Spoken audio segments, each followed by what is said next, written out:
बलात्कारी व्यक्ति दण्डित हुनै पर्छ। गम्भीर बन्न जरुरी छ। यो समसामयिक राजनीतिक घटनाक्रममाथि केन्द्रित रहेर कुराकानी गर्नका निम्ति आज हामीसँग निमकान्त पाण्डे हुनुहुन्छ। स्वागत छ यहाँलाई। धन्यवाद, नमस्कार। नेकपा राष्ट्रिय एकता अभियानको तपाईँ प्रवक्ता पनि हुनुहुन्छ, जिम्मेवार त्यहाँको अभियानको अभियन्ता नेता पनि हुनुहुन्छ र तपाईँहरूको पार्टी अभियानले हँसिया हतौडामा चुनाव लड्ने भन्ने चर्चा पनि बाहिर आयो। अरू चिन्हमा उड्ता नजितिने भएको हुनाले, हँसिया हतौडामा चाहिँ जितिने भएको हुनाले हामी हँसिया हतौडामा चुनावमा उठ्दैछौँ भनेर वामदेवजीले सार्वजनिक रूपमा भन्नु पनि भयो। तर अहिले आएर फेरि तपाईँहरू हँसिया हतौडामा चुनाव नलड्ने पक्षमा हुनुहुन्छ भन्ने बाहिर चर्चा पनि सुनिँदैछ। गाईगुई यो सहमति भत्किँदैछ भन्ने पनि सुनिँदैछ। सबैलाई एकताबद्ध गर्ने यो अभियान बोकेको, उद्देश्य बोकेको पार्टी समूह अभियान अहिले फेरि एउटासँगको बनेको वातावरणबाट पनि फेरि पछि हट्नुपर्ने ठाउँमा कसरी पुग्यो, या यो गलत हल्ला हो के हो, बताइदिनुहोस् त। राम्रो प्रश्न सोध्नुभयो ज्योतिजी। अब यो हाम्रो नेकपा एकता राष्ट्रिय अभियान हो। पहिले हाम्रो गठन भएको नेकपा एकता, नेकपालाई एकता गर्ने यो नामबाटै हामीले एउटा सन्देश दिएका थियौँ। नेकपा एकता देशव्यापी अभियान, राष्ट्रिय अभियान। चन्द्रगिरीमा केन्द्रीय कमिटीको बैठक बस्यो। केन्द्रीय कमिटीको बैठकले अभियानका संयोजक वामदेव कमरेडलाई वार्ताको निम्ति जिम्मेवारी दियो, एकता वार्ताको निम्ति। फर्केर आएपछि लगत्तै केपी ओलीसँग 2 घण्टा बिताउनु भयो। त्यही दिन एउटै दिन उहाँले 3 जना नेताहरूसँग, जो विभाजित पार्टीका नेताहरू हुनुहुन्थ्यो, उहाँहरूसँग, प्रचण्डसँग, माधवसँग, केपीसँग लगातार कुरा गर्नुभयो। लगभग सकारात्मक देखियो, 3 जनाबाट सकारात्मक सङ्केत प्राप्त भएको थियो। तर केही शर्तहरू थिए, 3 जनाबाट शर्तहरू थिए। अब हामी चाहिँ उत्साहित भएका थियौँ, ल हामी त सफल हुन्छौँ है। अब पूर्व नेपाल कम्युनिस्ट पार्टी नेकपालाई एउटै ठाउँमा उभ्याउन हामी अब सफल हुन्छौँ। चुनावी परिणाम चाहिँ फेरि अब नेकपामय हुने भयो भन्नेमा हामी ढुक्क भयौँ। तर त्यो क्रमिक रूपमा वार्ता अगाडि बढ्दै जाने क्रममा उहाँहरू 3 जनाबाट आएका शर्तहरू, एकले अर्कोका शर्तहरू अस्वीकार गर्ने, आफ्ना शर्तलाई मात्रै महत्त्व दिने गतिविधि विकसित हुँदै गयो। यो गतिविधि विकसित हुँदै गर्दा 3 पक्षको प्रयास के रह्यो भनेपछि एकातिर नेकपा एमाले भन्छ तपाईहरू हामीसँग जोडिन आउनुहोस् न, अरूसँग गर्दै गरौँला। नेकपा एकीकृत समाजवादीले भन्छ हामीसँग जोडिन आउनुहोस्, अरूसँग गर्दै गरौँला। माओवादी केन्द्रको पनि त्यही कुरो भयो। उसले पनि पहिले यतातिर आउनुहोस्, अरू काम पछि गर्दै गरौँला। हामी कसैसँग पनि टाँसिने प्रयासमा गइनौँ, सहमत भइनौँ। सकिन्छ तीनवटैलाई एकीकृत गरेर अगाडि बढ्ने, सकिँदैन भनेपछि छोडिदिने। तत्कालको निम्ति एकता सम्भावना देखिएन। चुनावको घोषणा भयो। अब चुनावलाई के गर्ने त? हामी बहिष्कार गर्ने कि सहभागिता जनाउने त? चुनावमा हाम्रो निष्कर्ष भयो सहभागिता जनाउने। अब कसरी त? हाम्रो पार्टी भर्खरै गठन भएको, यो पार्टीकै चुनाव चिन्हबाट हामी अगाडि बढ्न खोज्ने हो भने परिणाम राम्रो त आउँदैन हाम्रो पक्षमा। त्यसकारण कसैसँग समेटिएर जानुपर्छ भन्ने सोचका आधारमा सत्ता गठबन्धनको एउटा पार्ट बनेर जाउँ न त। त्यसो भए कुरो मिलेन, यसमा सहमति बनेन। त्यसपछि नेकपा एमालेसँग झन् कुरो मिल्ने कुरै भएन, उनीहरूसँग पनि कुरो मिल्ने ठाउँमा पुगिएन। अब त्यही बिचमा नेकपा माओवादी केन्द्रको स्थायी कमिटी बैठकले हाम्रो पार्टीका संयोजक वामदेव गौतम लगायत केही उम्मेदवारहरूलाई आफ्नो पार्टीको हँसिया हथौडा चुनाव चिन्हमा समावेश गर्ने उम्मेदवार बनाउने भन्ने निर्णय उहाँहरूले स्थायी कमिटी बैठकमा गरेको कुरो सार्वजनिक गर्नुभयो। त्यसपछि यतातिर हामीसँग पनि संवाद त जारी थियो।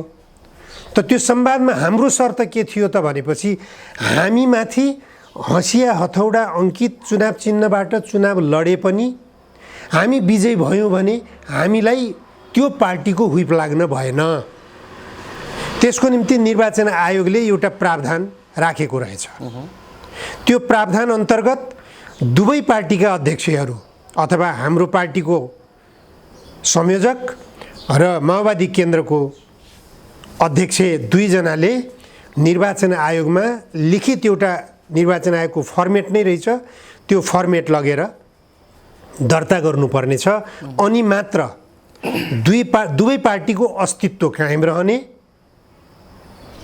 र उम्मेदवारलाई सम्बन्धित चुनाव चिन्हवाला पार्टीको व्हिप पनि बाध्यकारी नहुने, यो प्रावधान निर्वाचन आयोगले राखेको कुरो जानकारी गराए।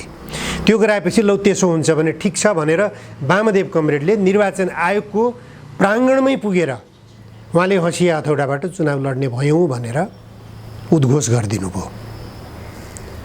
तर त्यो निर्वाचन आयोगमा लगेर त्यो जो संयुक्त निवेदन दर्ता गर्नुपर्ने हो त्यो निवेदन दर्ता गर्ने कुरामा माओवादी केन्द्रबाट सक्रियता देखाइएन। त्यसपछि हामी त स्पष्ट हुनु पर्यो, हामी हँसिया हथौडा चुनाव चिन्ह लिएर चुनावमा जाँदैनौँ। साउनको 31 गतेसम्म म्याद थियो। साउनकै 31 गते माओवादी केन्द्रले निर्णय गर्यो हामीलाई हँसिया हथौडा अङ्कित चुनाव चिन्हमा अगाडि बढाउने। निर्वाचन आयोगमा त्यही दिन निवेदन दर्ता हुनुपर्ने, तर उहाँहरूको उदासीनताले, उहाँहरूको अनिच्छाले भन्छु म, उहाँहरूले इच्छा व्यक्त गर्नुभयो। निर्णय किन गर्नुभयो, निर्णय किन सुनाउनु भयो? अब त्यो उहाँहरूले त्यो निर्णय सुनाउनाले एकातिर नेकपा एमाले झस्किने भयो, अर्कोतिर नेकपा एकीकृत समाजवादी पनि झस्किने भयो, अरू सबै पार्टी त झस्किने भए त लौ वामदेवको नेतृत्वको नेकपा एकता राष्ट्रिय अभियान चाहिँ प्रचण्ड नेतृत्वको नेकपा माओवादी केन्द्रमा जाने भएछ भन्ने सन्देश त दियो नि त त्यो घटनाले, त्यो प्रचारले। त्यो पुरा दुराशयपूर्ण प्रचार थियो, त्यो उहाँहरूले गर्न नहुने प्रचार थियो। यदि सहमतिका साथ निर्वाचन आयोगमा निर्वाचन सम्बन्धी ऐन कानुनको पालना गर्नु थिएन भने त्यो त्यो त्यो त्यो बदमासी गर्न हुन्थेन उहाँहरूले भन्ने हाम्रो निष्कर्ष आयो। त्यसपछि हाम्रो अभियानको तर्फबाट हामीले स्पष्ट गरिसकेका छौँ कि अब हँसिया हथौडा अङ्कित चुनाव चिन्हबाट पनि हामी अगाडि नजाने। त्यसको अर्थ माओवादीको राजनीतिक, वैचारिक र साङ्गठनिक भूमिकाभित्र रहेर यो चुनाव चिन्ह लिएर अगाडि नजाने, त्यसमा दबाबमा राख्न खोजियो, माओवादी छातामुनि राख्न खोजियो यो अभियानलाई, त्यसकारण यो अस्वीकार्य हो भन्ने तर्क तपाईँहरूले गर्नु। उहाँहरूको चाहना त्यो देखियो, उहाँहरूको चाहना त्यो देखियो। किनभने त्यसमा अस्वीकार हो भने उहाँहरूको चुनाव चिन्हमा चाहिँ किन तपाईँहरू तयार हुनुभयो त भन्ने कुरा हो नि त। स्वाभाविक रूपमा उहाँहरूले त्यो चाहना राख्नु, मैले स्पष्ट गरेँ त, चुनाव चिन्ह उहाँहरूको लिएपछि मैले स्पष्ट त्यो चाहना राख्नु स्वाभाविक भएन। छैन त्यो मैले भने नि त, अघि स्पष्ट गरेँ नि त मैले यो कुरालाई। निर्वाचन आयोगले एउटा प्रावधान राखेको रहेछ निर्वाचन सम्बन्धी ऐनमै। त्यो ऐनअनुसार कुनै दुई वा दुईभन्दा बढी दलहरू एउटै चुनाव चिन्हबाट चुनावमा जान चाहन्छन् भने उनीहरूले निर्वाचन आयोगमा एउटा फर्मेट बनाएको छ निर्वाचन आयोगले, त्यहाँ तिनै पक्ष, दुई पक्ष वा तीन पक्षको कमिटमेन्ट हुनुपर्छ निर्वाचन आयोगमा। हामी यसरी एउटै चुनाव चिन्हबाट चुनावमा जाँदैछौँ, हाम्रो पार्टीको अस्तित्व यथावत रहनेछ, हामी निर्वाचित भएर आइसकेपछि स्वतन्त्र ढङ्गले काम गर्न, आफ्नै पार्टीको तर्फबाट काम गर्न पाउने गरी भन्ने कुरो त्यहाँ प्रावधान छ। त्यही प्रावधानमा टेकेर जस्तो बाबुराम भट्टराईको के अरे समाजवादी पार्टी र प्रचण्ड नेतृत्वको माओवादी केन्द्रबीच सम्झौता भएर त्यो खालको लिखत निर्वाचन आयोगमा दर्ता गरिएछ। तर वामदेव तपाईहरूको पार्टी, हाम्रो पार्टी र प्रचण्डको जान पर्ने त्यही दिन उहाँहरू उदासीन भइदिनु भयो। उहाँहरूले जुन दिन घोषणा गर्नुभयो त्यो दिन नै अन्तिम दिन थियो। त्यो दिन यस्तो भइदियो कि प्रचण्ड दिनभरि बिजी, उहाँले आफ्नो व्यस्तता देखाइरहनु भयो। उहाँको दस्तखत बिना निर्वाचन आयोगमा जान सकिँदैन थियो। उहाँको पनि दस्तखत चाहिन्थ्यो र हाम्रो संयोजक वामदेव कमरेडको पनि चाहिन्थ्यो दस्तखत। उहाँले आफूलाई व्यस्त व्यस्त व्यस्त यति व्यस्त देखाइनु 5 बजाइदिनु भयो। 5 बजाइसकेपछि सम्पर्कमा आउनुभयो उहाँ, अनि निर्वाचन आयोगमा हामी जान पाइनौँ। यो त हामीमाथि नियतवश बेइमानी गरिएको हो वा प्राविधिक कारणले उहाँ 5 बजेसम्म साँच्चैभन्दा बिजी हुनुभएको, व्यस्त हुनुभएको हो। स्थायी कमिटीमा निर्णय गर्ने, घोषणा पनि गरिदिने। तपाईँले सुन्नुभयो होला कृष्णबहादुर महराजीले सार्वजनिक गर्नुभयो, टेलिभिजनहरूमा सञ्चार माध्यमहरूमा आयो। तर त्यसलाई कार्यान्वयन गर्नतर्फ उहाँहरूले जो उदासीनता देखाउनु भयो, जो अनिच्छा व्यक्त गर्नुभयो, त्यसले के स्पष्ट गर्छ त भने हामीमाथि शङ्का उपशङ्का पैदा गराउने उहाँहरूको दुराशयपूर्ण सोचाइलाई। ठिक छ, तपाईँले यो प्रश्न पार्नुभयो। अब बताइदिनुहोस्, ठ्याक्कै एक शब्दमा बताइदिनुहोस् त, अब गोलाकारभित्रको हँसे हतौडाबाट नेकपा एकता राष्ट्रिय अभियानले चुनाव लड्दैन? अब त्यसो भए लड्दैन। अब वामदेवजी चुनावमा उठ्नुहुन्न? अब चुनावमै उठ्नुहुन्न भन्न त मिल्दैन, तर हँसिया हथौडा अङ्कित चुनाव चिन्हबाट जानुहुन्न। सम्भवतः चुनावमा गइँदैन होला। यो पाटोमा तपाईँले एउटा महत्त्वपूर्ण विषय राखिदिनु भयो। सँगसँगै यो एउटा समझदारी निर्णयमा अडिन नसक्ने अस्थिर चरित्र, त्यसमाथि बेइमान पनि थपिदिन्छन् कसैले। बेइमानीपूर्ण अस्थिर चरित्र प्रचण्डको ठुलो समस्या हो, रोग हो भनेर विगत लामो समयदेखि प्रचण्डसँग जुन आरोप प्रचण्डलाई लाग्ने गरेको हो, त्यस्तै नियति प्रचण्डले नेकपा एकता राष्ट्रिय अभियानलाई पनि त्यो झल्को दिनुभयो उहाँले। त्यसो भए त्यसको अर्थ त्यस्तो लाग्न पुगेको हो प्रचण्डको हकमा। उहाँका भित्र पार्टीभित्र पनि बबन्डर छ। जनार्दनजी प्रचण्डजीका अभिव्यक्तिहरू पनि बडा रोचक आइराखेका छन्। अब मेरो बाबुरामजीहरूले विभिन्न खालका टिप्पणी गर्दै पार्टीबाट अलग हुनुभयो, वैद्यजीहरूले अलग हुनुभएको छ, विप्लवजीहरूले अर्को आरोप लगाउँदै अलग हुनुभएको छ। अहिले भएका स्वतन्त्र अभ्यासहरूलाई पनि बाह्य चाहिँ भूमिकाहरूमाथि पनि उहाँ इमान्दार नभएको भन्ने नै सन्देश गयो होइन? त्यसो भए अहिले अब तपाईँले प्रश्न लामो गर्नुभयो, एक शब्दमा जवाब भन्नुभएको छ। फेरि मैले एक शब्दमा जवाब चाहिँ दिन सक्दिनँ। चुनाव लड्ने कि नलड्नेको मात्रै नै, चुनाव नलड्ने त गइसक्यो कुरो। चुनाव नलड्ने मात्रै मैले खाली गोलाकारबाट लड्ने अब प्रचण्डजी तपाईँले जुन खालका प्रश्नहरू उठाउनु भयो, त्यति होच्याएर त्यति एकदमै उहाँको कदलाई नै बामपुड्के बनाएर मेरा शब्द व्यक्त गर्न चाहन्न। तर प्रचण्डप्रति एउटा के भनेपछि नेपालले, नेपाली जनताले, समग्र सबै नेपालका राजनीतिक पार्टीहरूले पनि ठुलो आशा गरेको हो। 10 वर्षसम्म युद्ध लडेर 17,000 नेपाली जनताको रगत बगाएर शान्ति प्रक्रियामा आएको एउटा नेता, उसले चाहेको भएपछि यो देशले काया पलट परिणाम पाउँथ्यो। तर त्यो सारा परिणामहरूलाई धराशायी बनाएर उहाँले के को प्रभावमा पर्नुभयो, किन आफूलाई नै अत्यन्त कमजोर, अत्यन्त निरीह बनाइराख्नु भएको छ। यति निरीह बनाइसक्नुभयो कि जुन शक्तिका विरुद्ध, जुन शक्ति सत्तामा भएको बेलामा उहाँले जनयुद्धको थालनी गर्नुभएको थियो, त्यही शक्तिसँग अहिले गर्दन जोडेर सत्ता गठबन्धन गरिरहनु भएको छ। यो अहिले गरिरहनु भएको छ मात्रै होइन, जुन तरिकाबाट चुनावमा जाँदै हुनुहुन्छ उहाँ, यसको परिणाम के आउने हो? यो परिणामले अहिलेको निरन्तरतालाई सङ्केत गरिरहेको छ। नेपाली काङ्ग्रेस सत्तामा थियो, 40 बुँदे मागपत्र राखेर उहाँहरू युद्धमा होमिनुभयो। युद्धमा होमिएर 17,000 जनताको रगत बगाइयो, सारा विभिन्न ठाउँका संरचनाहरू ध्वस्त बनाइयो, उथल पुथल ल्याइयो। भनिन्छ सामन्तवादको नाइके भनेर आरोपित गरिन्थ्यो राजतन्त्रलाई, त्यो राजतन्त्रलाई समाप्त गरियो।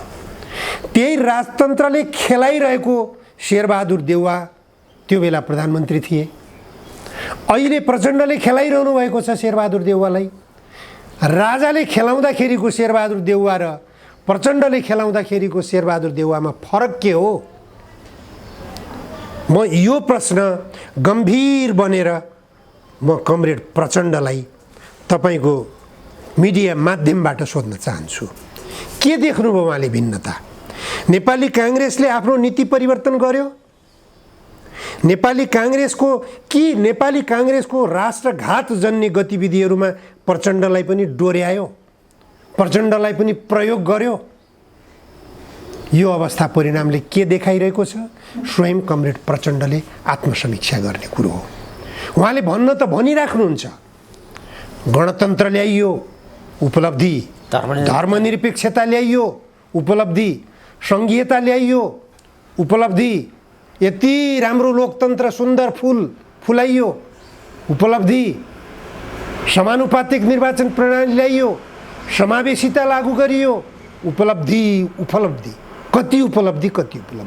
तर जनताले के पाए? नेपाली जनताले परिणाम के पाए? नेपाल राष्ट्र हिजो 52 सालमा जनयुद्धमा जानुभन्दा पहिलेको नेपालको राष्ट्रियता कति सङ्कटमा थियो, अहिले कति सङ्कटमा छ? नेपालमा त्यो बेला 52 सालभन्दा पहिले नेपालमा विदेशी शक्तिहरूको चलखेल कतिको थियो, अहिले कति, कुन धरातलमा पुगेको छ, कुन उचाइमा पुगेको छ विदेशी शक्तिको चलखेल? नेपाली जनताको जीवनस्तर 52 सालभन्दा पहिले कस्तो थियो, अहिले कस्तो छ? त्यसकारण बोल्न पाउनु, लेख्न पाउनु मात्रै लोकतन्त्र होइन। लोकतन्त्र जनताको घर घरमा पुग्नु पर्यो, जनताको भान्सामा पुग्नु पर्यो, जनताको चुलो चौकोमा पुग्नु पर्यो, जनताको खेतमा पुग्नु पर्यो, जनताको जनजीविकामा पुग्नु पर्यो, जनताको जीवनस्तरमा पुग्नु पर्यो। कहाँ पुगेको छ लोकतन्त्र? जनताको घर घरमा पुगेको छ? 52 सालभन्दा पहिलेको नेपाली जनताको जीवनस्तर र अहिलेको जीवनस्तर कति फरक छ? ल भन्नुहोस् त। धेरै फरक छ भन्न सक्नुहुन्छ? बरु 52 सालभन्दा पहिले अलि केही सुरक्षित थियो कि?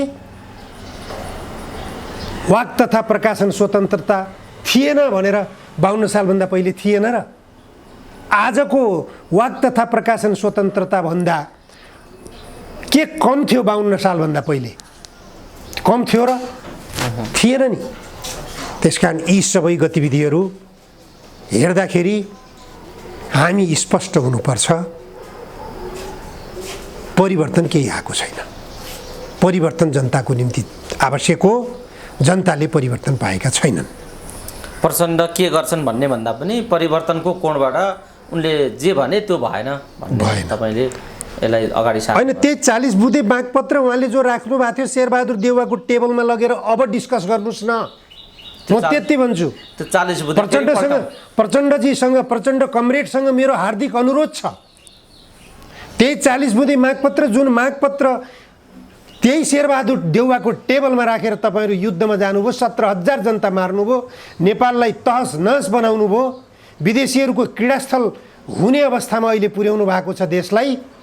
त्यही 40 बुँदे मागपत्र अहिले शेरबहादुर देउवाको टेबलमा राखेर डिस्कस गर्नुहोस्।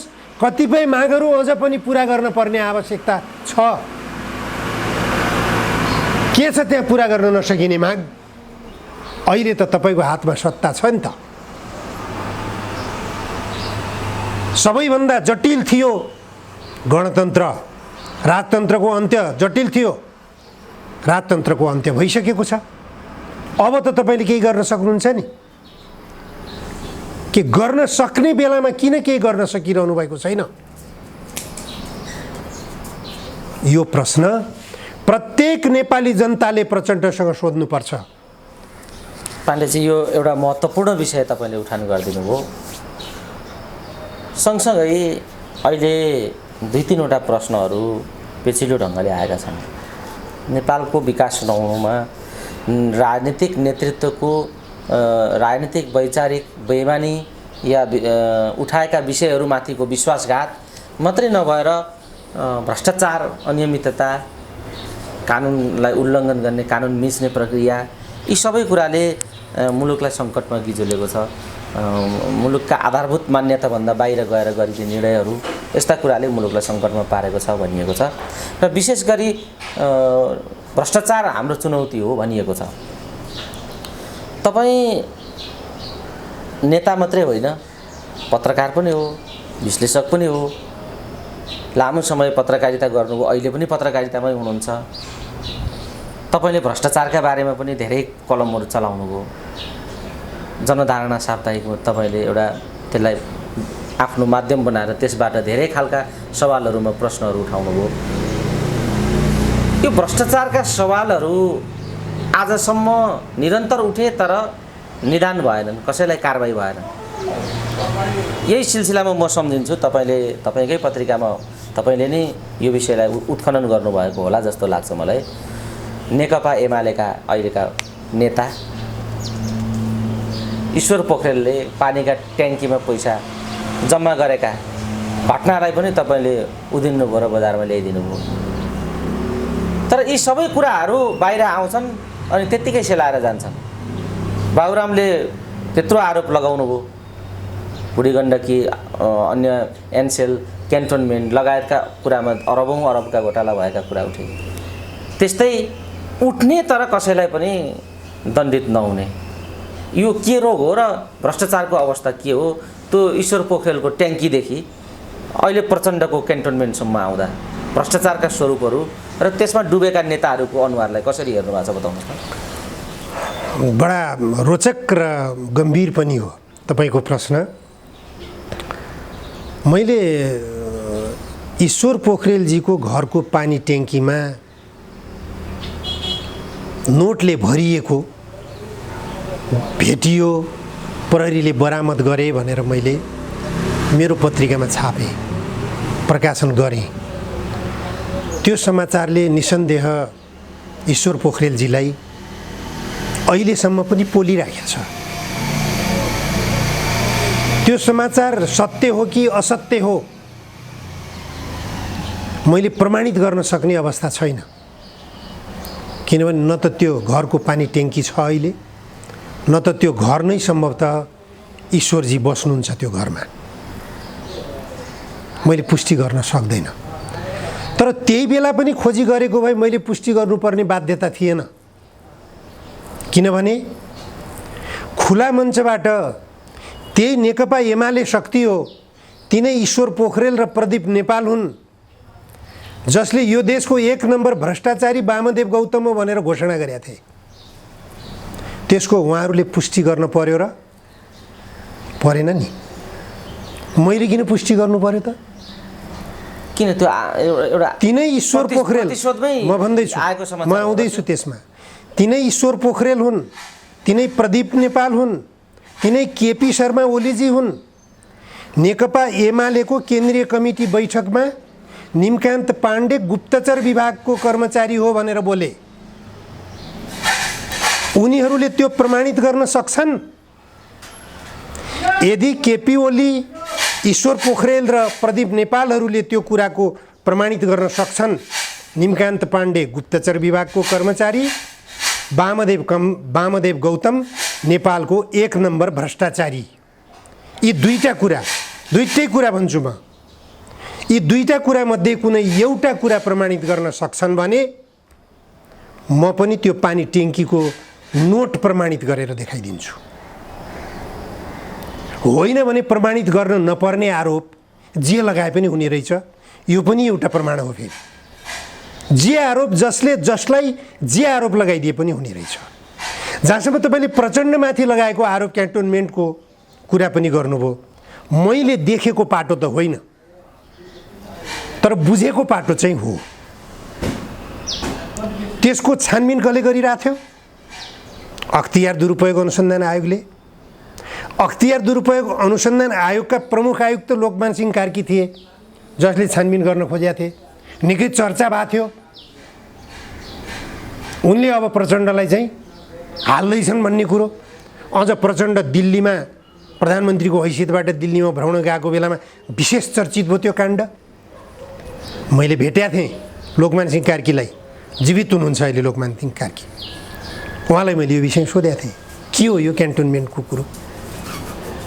जिज्ञासा राख्दाखेरि उहाँले प्रष्ट रूपमा भन्नुभएको थियो प्रचण्डको दस्तखत कतै पनि छैन। क्यान्टोनमेन्टको रकम लिने दिने कुरामा कतै पनि प्रचण्डको दस्तखत भेटिँदैन। त्यसकारण उनलाई मैले दोषी भन्ने ठाउँ छैन। तर हल्ला के पिटाइयो त त्यो बेला भनेपछि प्रचण्डमाथि लोकमान सिंह कार्कीले कारबाही गर्दैछ। त्यही हल्लाको भरमा प्रचण्डले महाभियोगको प्रस्ताव दर्ता गर्न लगाउनु भयो। फेरि आफै नियुक्ति गर्न अग्रसरता देखाएर नियुक्ति गर्नुभयो, आफै महाभियोग दर्ता गर्नुभयो। महाभियोग लगाइदिनु भयो तर प्रमाणित गर्न परेन फेरि उहाँलाई। हरेक किसिमका अस्थिरताहरू पैदा गर्ने, धरातलमा उभिएर सत्य तथ्यको खोज तलास नगर्ने, छानबिन नगर्ने, जसलाई जे मन लाग्छ आरोप लगाइदिने। अहिले बाबुरामजीले जसरी बुढी गण्डकीको सन्दर्भमा शेरबहादुर देउवा, केपी ओली, प्रचण्डलाई आरोप लगाउनु भयो, त्यो आरोप लगाइसकेपछि फेरि त्यही प्रचण्डसँग जोडिएर आफू जाँदाखेरि चाहिँ देशको अवस्था देख्नु भएको छैन, जनताको अवस्था बेहाल देख्नु भएको छैन, यस्तो अवस्थामा हामी रमिते बनेर बस्नुहुन्छ भनेर स्पष्टीकरण दिनुहुन्छ उहाँले। त्यसैले नेताहरूमा नैतिक धरातल भएन, नेताहरूमा आचरण ठिक भएन, देशप्रतिको जनताप्रतिको जिम्मेवारी के हो त्यो देखिएन, देखिने सम्भावना पनि छैन। चुनावको एउटा माहौलमा हुमिँदै हुनुहुन्छ नेताहरू। चुनाव पछि के हुने हो, यो चुनावले दिने परिणाम के हो, चुनावले के देला, कि त केपी ओलीलाई प्रधानमन्त्री देला, कि त शेरबहादुर देउवालाई प्रधानमन्त्री देला, अथवा आलो पालोमा प्रचण्डजीलाई प्रधानमन्त्री देला। ज्यादै फेरियो भने रामचन्द्र पौडेलजी आउलान्। परिणाम के आउला त? टेस्टेड, सबै टेस्टेड। नेपाली जनताले भोगिसकेका छ, नेपाली जनताले उपयोग गरिसकेका छ। यी पात्रहरूसँग नेपाली जनता निराश किन हुनु पर्यो? आज दलहरूप्रति तपाईँ हेर्नुहोस् त, प्रचण्डजी कहाँबाट चुनाव लडेपछि सुरक्षित भइन्छ भन्ने चिन्तामा हुनुहुन्छ, शेरबहादुरजी कहाँबाट चुनाव लडेपछि जित्न सकिएला भन्ने चिन्तामा हुनुहुन्छ। नेता भने त त्यस्तो होस्, 77 जिल्लाको जुनसुकै निर्वाचन क्षेत्रमा गए पनि जित्न सक्ने हैसियतको हुनु पर्यो, जनताको मन मस्तिष्कमा बसेको हुनु पर्यो। 10 वर्षसम्म युद्धको नायकत्व गरेको 17,000 नेपाली जनताको रगत बलिदान गराउन राजनीतिक परिवर्तनको लागि, जनजीविकाको लागि, राष्ट्रियताको संरक्षणको लागि, राष्ट्रिय स्वाधीनताको लागि होइन र प्रचण्डजीले गरेको? त्यस्तो व्यक्ति देशको जुनसुकै निर्वाचन क्षेत्रमा गएर चुनाव लडे पनि विजय हुन सक्छ भन्ने सन्देश खोइ किन त्यो दिन सकिएन? गोर्खामा नलड्ने हो भने बाबुरामले हार्न पर्ने, चितवनमा अथवा पर्सामा सर्लाहीमा नलड्ने हो भने प्रचण्डले हार्न पर्ने, डडेलधुराबाट नलड्ने हो भने शेरबहादुरले हाल्न पर्ने, पामा नलड्ने हो भने केपी ओलीले हार्न पर्ने। यो दुरावस्था बीच नेताहरूको अवस्था दयनीय किन भइरहेछ? उहाँहरूको कुकर्मले गर्दा, उहाँहरूको गलत क्रियाकलापले गर्दा, उहाँहरू भ्रष्टाचारमा लिप्त भएकैले। उहाँहरूले जतिसुकै आफूलाई सफाई दिन प्रयास गर्नुहोस्, चाहे ईश्वर पोखरेलजी भन्नुहोस्, चाहे अरू अघि मैले नाम लिएका नेताहरूलाई भन्नुहोस्, उहाँहरूको जीवनस्तर हलक्क माथि उठ्ने, तर नेपाली जनताको स्तर झन धराशायी हुने, नेपाल झन गरिबीतर्फ भासिँदै जाने कारण के हो? मैले तपाईँको 54-55 सालतिर 1 वर्षसम्म मैले जनधारणा साप्ताहिक मार्फत अभियान चलाएँ। भ्रष्टाचार न्यून होस्, भ्रष्टाचार लज्जित होस्, भ्रष्टाचार गर्नतर्फ नेताहरू उत्साहित होइन हतोत्साहित बनुन् भन्नको निम्ति मैले सम्पादन गर्ने पत्रिका जनधारणामा 1 वर्षसम्म प्रत्येक हप्ता एक नेताहरूको छानिकन घर प्रकाशन गर्थेँ। उसको प्रारम्भिक आर्थिक अवस्था कस्तो हो, अहिले यो घर कसरी निर्माण गर्यो, उसको घरमा पजेरो गाडी कसरी आइपुगेको छ, लौ जनता खोज। यो वास्तविकता यो छ भनेर छर्लङ्ग पार्थ्यौँ। त्यो बेला वास्तवमा भन्नुहुन्छ भने नेताहरू नयाँ घर बनाउन हच्किन्थे। तर 1 वर्षसम्मको त्यो मेरो अभियानले कुनै सार्थकता चाहिँ पाएन। फेरि कसैलाई कारबाही गर्नेतर्फ गएन। त्यो बेला म दिक्क परेर त्यो 54वटा नेताहरूका घर सहितको त्यो पत्रिका बोकेर अख्तियार दुरुपयोग अनुसन्धान आयोगमा उजुरी समेत गरेको छु, कारबाही गरी पाऊँ भनेर, भ्रष्ट नेताहरूलाई कारबाही गरी पाऊँ। ठिक छ पाण्डेजी, तपाईँले सुन्नुहोस् न, म टुङ्ग्याउँछु यसलाई। तर अख्तियार दुरुपयोग अनुसन्धान आयोगमा अहिलेसम्म पनि त्यो मेरो निवेदन तामेलीमा छ। कारबाही प्रक्रियामा अगाडि बढाएनन्। तत्कालीन अख्तियारका प्रमुख आयुक्त के सूर्यनाथ कि के थियो नाम, सूर्यनाथ उपाध्यायजीले उहाँले तामेलीमा राखिदिनु भयो। उहाँले तामेलीमा राखेको कसैले त्यसलाई उठाएन। भ्रष्टाचार गरेका थिए भन्ने कुरा त प्रमाणित बोलिरहेछ। त्यो प्रमाण, त्यो फोटोले, त्यो विवरणले प्रमाण बोलिरहेछ। त्यसैलाई आधार बनाएर छानबिन गर्न सक्दैन थियो नेताहरूलाई। 2-4 जना नेताहरूलाई डाम्यो, खुमबहादुरलाई डाम्यो, जेपीलाई डाम्यो, गोविन्दराज जोशीलाई डाम्यो, चिरञ्जीवी वाग्लेलाई डाम्यो, विजय गच्छदार डामिँदैछन्। तर दुर्भाग्य के भइरहेछ भनेपछि अहिले पनि ज्यानमाराको अभियोगमा जेल सजाय भोगिरहेका विभिन्न व्यक्तिहरूले पनि चुनाव लड्न पाउँदैछन्। कस्तो खालको लोकतन्त्र हो यो? भ्रष्टहरूले, हत्याराहरूले चुनावमा जान पाउने। यो एउटा आलोचना पनि भइराखेको छ। विशेष अब जनताले कस्तो परिणाम दिन्छन् यस्ता पात्रहरू मैदानमा जाँदा भन्ने पनि अहिले चर्चाको विषय छ। ती परिणामहरूलाई पछि हेरौँला, छलफल त्यसका परिणामका समीक्षाहरू पनि पछि गरौँला तपाईँसँग। म कुराकानीको अन्तिम चरणमा छु। पछिल्लो समय असोज 1 गतेबाट संसदको आयु समाप्त हुँदैछ। यो अहिले चर्चामा आएको भनाइअनुसार त्यो अगावै संसदको आयु समाप्त हुने हो भने विधेयकहरू के हुन्छन्, महाअभियोग के हुन्छ, चोलेन्द्रको स्थिति के हुन्छ, यी विषयहरू पनि जनचासोका विषयहरू छन्। बताइदिनुहोस् त तपाईँले चोलेन्द्रको बयान, महाअभियोग सिफारिस समितिले सोधेका प्रश्न र अहिले संसदको आयुसँग जोडिएर आएका विधेयक र यी महाअभियोगलाई किनाराकृत गर्नुपर्ने विषयहरू जो छन्, यिनमा उठेका जनचासोहरूलाई तपाईँले कसरी हेर्नुहुन्छ? यी महाभियोग साभियोग भन्ने कुरा सामान्य हुने। हेर्नुहोस्, एउटा कुनै व्यक्तिलाई महाभियोग लगाएर सर्वोच्च अदालतभित्रको सारा विकृति व्यथिति अन्त्य हुन्छ भनेर चाहिँ म मान्दिनँ। महाभियोग लाग्ने अवस्था पनि देखिँदैन। अब महाभियोग लाग्ने अवस्था त छोड्नुहोस् न, यी प्राविधिक कुराहरू हुन्। तर संसदले आफ्नो वैधानिकता गुमाइसकेपछि देशलाई दूरगामी प्रभाव पार्ने मात्र होइन, देशको अस्तित्व नै सङ्कटमा पुर्याउने, भोलि यो देशलाई पराधीन बनाउने गन्तव्य लिएको नागरिकता विधेयक यही संसदले पास गर्यो। कुन संसदले? चुनाव घोषणा भइसकेपछि वैधानिकता गुमाइसकेको संसदले।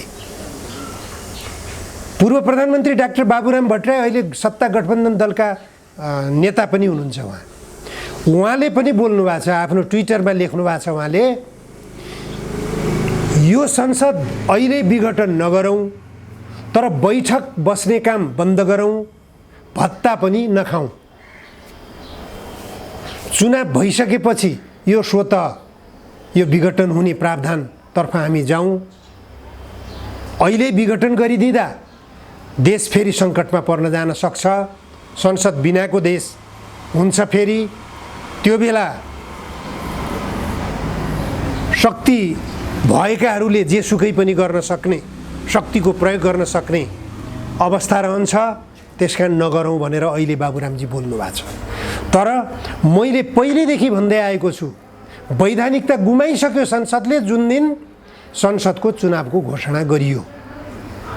त्यो वैधानिकता गुमाइसकेपछि त्यो संसदको बैठक बस्नै हुँदैन थियो। त्यो संसदको बैठक एकपटक होइन 2 पटक नागरिकता विधेयक पारित गरेर पठाएका छन्, राष्ट्रपति कहाँ पुग्यो। फेरि राष्ट्रपति अहिले पनि विचाराधीन अवस्थामा हुनुहुन्छ, उहाँ परामर्शमा लागिरहनु भएको छ। उहाँले वैधानिकता गुमाइसकेको चुनाव घोषणा भइसकेपछि पारित गरेर पठाइएको संविधानको कुन धाराले भन्छ वैधानिकता गुमाएको संसदले पारित गरेर पठाए पनि प्रमाणीकरण गर्नुपर्छ राष्ट्रपतिले भनेर लेख्या छ र संविधानमा? छैन नि। किन गर्ने? नगर्ने। यो राष्ट्रिय स्वाधीनताको सवालसँग जोडिएको विषय भएको हुनाले यो नागरिकता विधेयकलाई प्रमाणीकरण गर्न हुँदैन। यी अरू कुरा तपाईँले जो भन्नु महाभियोगका कुरा त झन् कतैबाट पनि एक पुष्टि हुनै सक्दैन। पुष्टि भइहाले पनि के को लागि? यही चोलेन्द्र शमशेर राणाले पुनस्थापना गरेको संसद होइन यो। त्यसो भए त त्यो पुनस्थापना नै असफल। महाभियोग के अरे ठहर हुने प्रधान न्यायाधीशले पुनस्थापना गरेको वा उनी महाभियोग पुष्टि हुने ठहर हुने खालका अपराध गरेको हुनाले उनले यसअघि गरेका सबै फैसलाहरू बदर हुनु पर्दैन?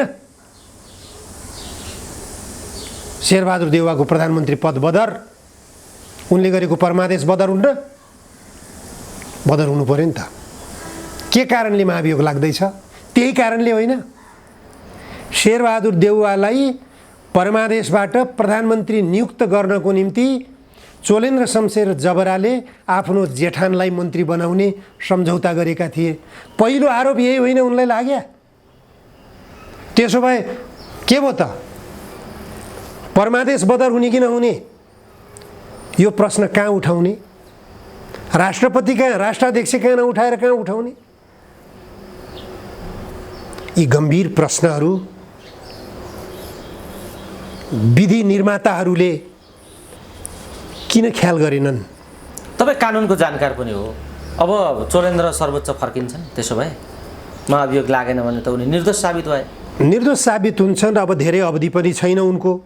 तर उनलाई यो रूपमा जुन रूपमा दण्डित गरिँदैछ, मैले भने नि यो रूपमा दण्डित गरेर अपमानित गरेर ऐतिहासिक रूपमा अपराधी ठहर गर्ने जुन कुत्सित दुराशय नेताहरूले लिइरहनु भएको छ, यो सरासर गलत छ।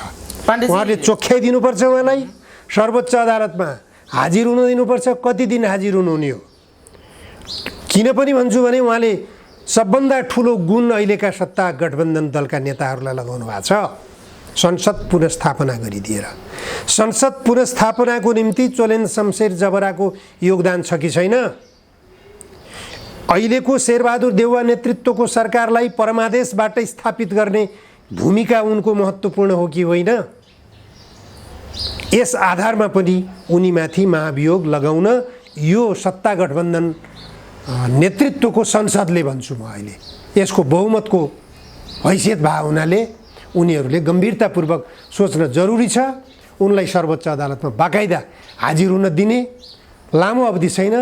सर्वोच्च अदालतका भ्रष्टाचारजन्य गतिविधिहरू उनी गइहाले पनि त्यसपछिका हेर्नुहोस् त विभिन्न ठाउँका न्यायाधीशहरूमाथि भइराखेका कारबाहीहरू, ती कारबाहीहरूले पनि पुष्टि भइरहेछ कि विकृति त मौलाइरहेकै छ नि। पाण्डेजी, यो एउटा छ। अर्को कुरा, अहिले अदालतमा भएका मुद्दाहरू, विचाराधीन रहेका कतिपय विषयहरू कसरी अगाडि बढिराखेका छन् भन्ने कुरा पनि धेरै विवादको विषय बन्ने गरेको पाइन्छ। पछिल्लो समय यो अहिले चर्चाको विषय नै छ। एउटा अहिले नेपाली समाजमा बलात्कार एउटा गम्भीर चुनौती जस्तो बन्न थालेको छ र यो बलात्कार एउटा धन्दा पनि जस्तो बन्न थालेको स्थिति छ। कतिपय मान्छेहरू त्यसो भन्छन्। समग्रमा समाज एकदमै बलात्कार जस्तो हिंसाको नराम्रो चपेटातर्फ उन्मुख भएको देखिन्छ। त्यसमा अहिले केही सेलिब्रेटीहरूको नाम जोडिएको छ। जस्तो पल शाह लामो समयदेखि दोषी करार भएर उनी कानुनी सजाय भुक्तान गरिराखेका छन्। सँगसँगै अहिले राष्ट्रिय क्रिकेट टिमका क्याप्टेन सन्दीप लामिछानेलाई पनि बलात्कारको मुद्दा दायर भएको छ, प्रहरीमा उजुरी परेको छ। यो बलात्कारका घटनाहरूमा अहिलेसम्म न्यायालयले कस्तो खालको न्याय सम्पादन गरिआएको तपाईँ देख्नुहुन्छ? तपाईँ एउटा कानुनको ज्ञाता पनि हुनुहुन्छ र अहिले यो सेलिब्रिटी टाइपका मान्छेहरू जो चेतनाले, विचारले, प्रतिष्ठाले, हरेक कुराले माथि छन्, तर पनि उनीहरू यस्तो कुकर्ममा जोडिएका छन् र उनीहरूमाथि यस्तो मुद्दा लागेको छ। यी श्रृङ्खलाहरूलाई कसरी हेर्नु भएको छ बताइदिनुहोस्?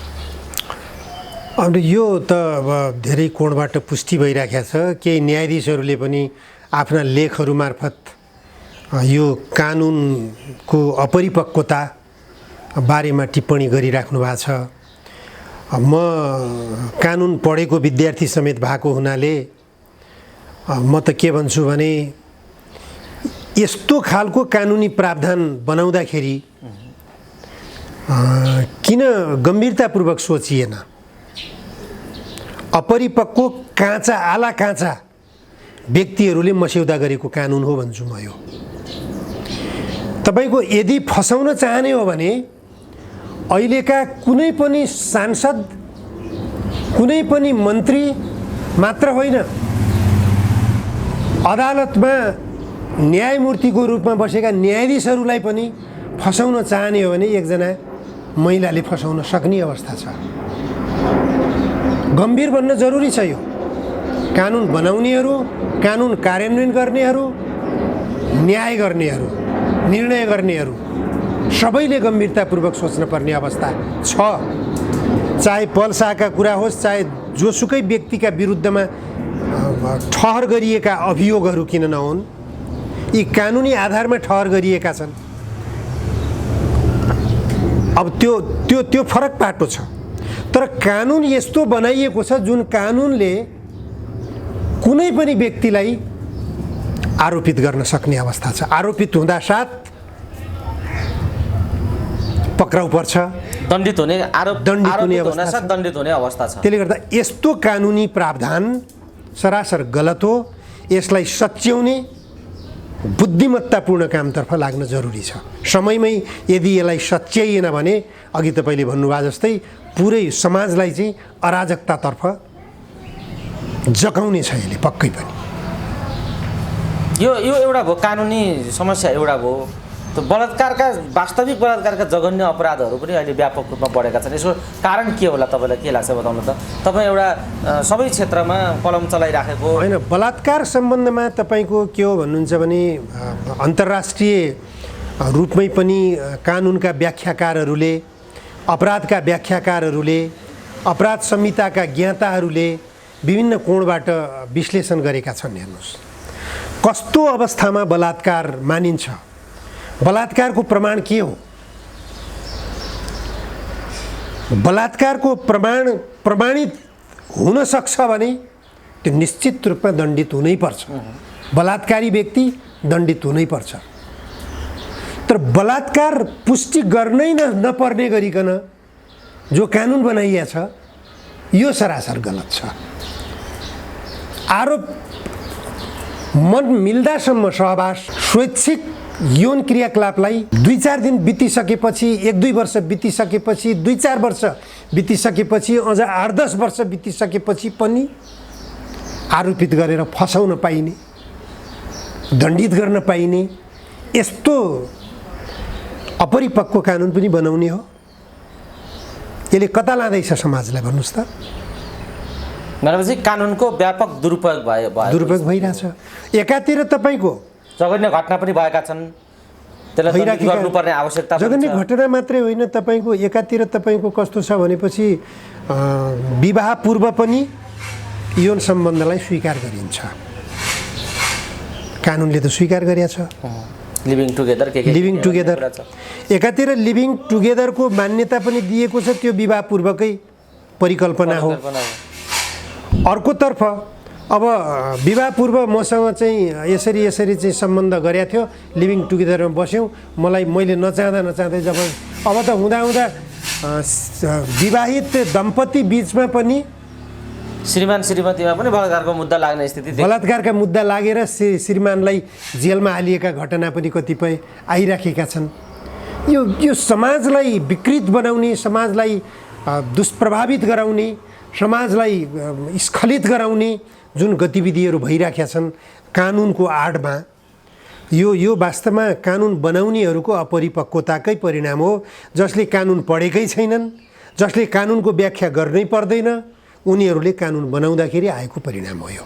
हामी कुराकानीको अन्तिम चरणमा छौँ। जाँदा जाँदै यी जे जस्ता राजनीतिक परिघटनाहरूदेखि सामाजिक परिघटनाहरू समाजमा राष्ट्रमा देखिएका छन्, यस्तो बेला नागरिकहरूले कसरी सोच्नुपर्छ र अब यो गठबन्धन राजनीतिको जुन एउटा चित्र अहिले देखिएको छ, यो यही तरिकामा जाने सम्भावना कति छ?